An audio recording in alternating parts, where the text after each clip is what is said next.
Yung mga bossing, magandang araw. Isa nga po pala akong OFW dito sa Saudi. Isa po akong T-boy, tsaka cleaner din po.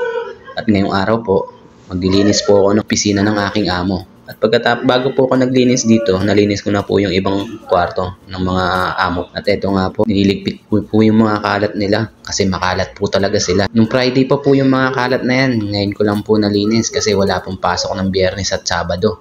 Sarado po ang opisina nila at hindi ko rin po mapasok pag Sabado na pumapasok ako bilang isang cleaner. Naayos ko nga po, nakuha ko yung mga pinagtsahan nila, pinag-inuman. Sayang nga po, marami pang laman yung mga tubig.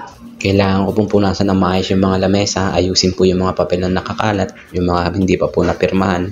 Naayos ko po yung pag-file para pagpasok po niya maliwalas po. Konting intermission lang mga idol, pampagana sa pagtatrabaho. Sayaw-sayaw na muna konti, unat-unat ng buto. At pagkatapos magunat ng buto, balik ulit sa pagtatrabaho, sa pagpupunas para maaga akong matapos makapagpahinga ng maayos. At sinicheck ko nga pula-pula para hindi po madismaya ang aking amo pagdating niya. At baka sakali pong bigyan ako ng hadiah, boss, baka naman. At sinunod ko na pong punasan ng mga upuan para naman po hindi madumihan yung mga bisita niya. Kasi po puro puti po yung mga dami, baka mangitim. At lilinisin ko na po yung pinaka-importante sa lahat, yung coffee dispenser ni bossing. Kasi mahilig talaga silang magkape. Kada oras po kasi sila nagkakape o tsaa. Natapos ko na nga po pala siyang hugasan at i-assemble ko na po. At pupunasan ko pong bahagya ang mga gilid ng coffee dispenser niya para wala pong lata. Kakahiya naman po kasi sa magkakape. Kape kayo dyan.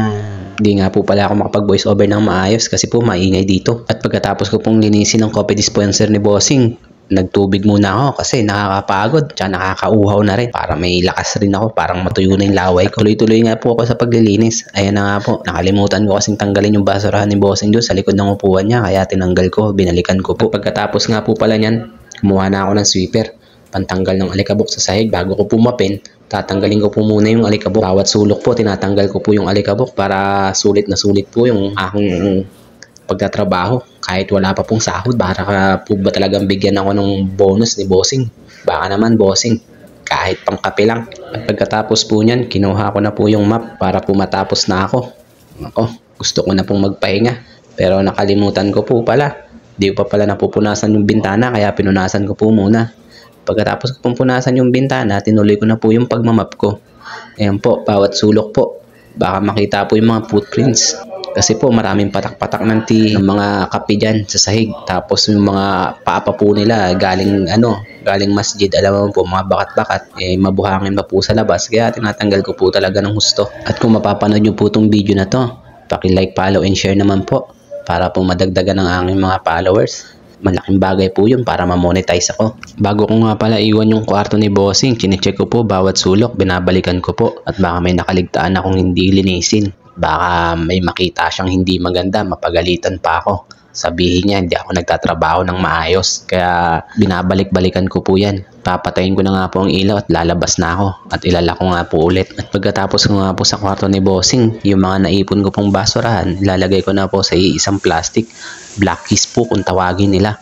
Para po ready na po itapon. Pero bago ko po yan itapon, naalala ko, linggo pala ngayon, kuhaan ng stock. Kaya kinuha ko na nga po pala dyan ang listahan para po malista ko na yung mga kailangan ko. Para po pagdating ni bossing, pirma na lang po ang gagawin niya. At pag bago ka pa lang po dito sa aking page, parang awaan nyo na.